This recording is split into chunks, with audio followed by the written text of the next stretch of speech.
Hi everyone, welcome to another Terry Talk. Wanted to touch base with you all this week about something we all should be more than just a little frightened about, and that's the demographic crunch that is facing our organizations and our society today. The question we get a lot, where did all the people go? How do we attract talent if there's nobody there? In London and area here where we are, 45,000 unfilled jobs right now. 45,000. That's unbelievable. And that's pretty typical as we talk to our partners right across the country and around the globe, especially across North America and Europe. We're seeing this just unbelievable dearth of talent. We've seen the great resignation, quiet quitting. Yes, we've heard all of this. The war for talent won that one, although the war continues to rage on. With fewer and fewer people, supply and demand takes hold, and it says, hey, if supply is down, demand's high, pay more cash. And we've been doing that. We've seen epic amounts of increases in not only salary, but benefits as well. I'm not sure how long we can sustain that. And I wonder how much that's influencing a lot of the inflation numbers we hear around us right now, with that kind of spiraling out of control, although it seems to be tempered a little bit now.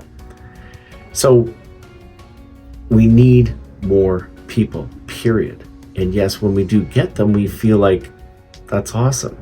But there's another issue at play here. Let me tell you a quick story. Had the unpleasant experience of being with a loved one in the intensive care unit at a hospital.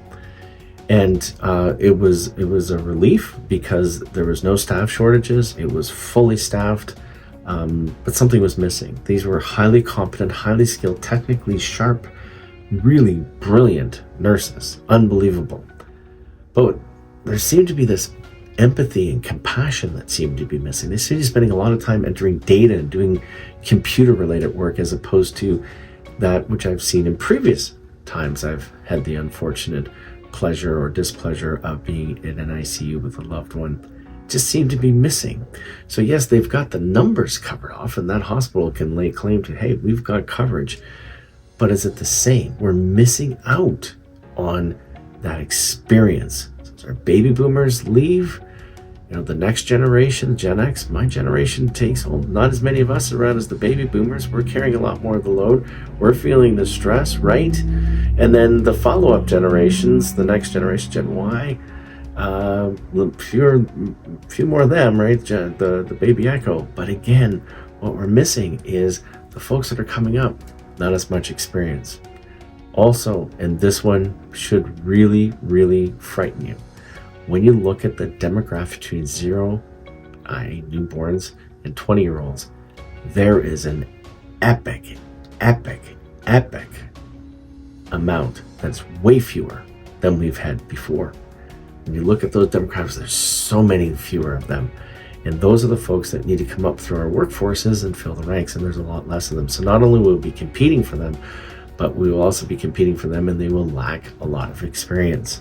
So the war for talent will continue to rage on, and I hate to say it, is probably going to get worse. It's going to get harder.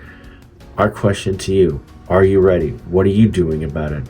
We've got some ideas. We'd love to engage in a conversation with you to figure out how are we going to tackle this together? How are we going to figure out how we solve this problem? Because it's a big one, and I don't hear a lot of people talking about it. We'd like to get more conversation going. As always, drop us a comment down below. Send us a note, reach out. We'd love to hear from you. Love to tackle this problem. Like to get your perspective on this problem. And we'll see you again soon.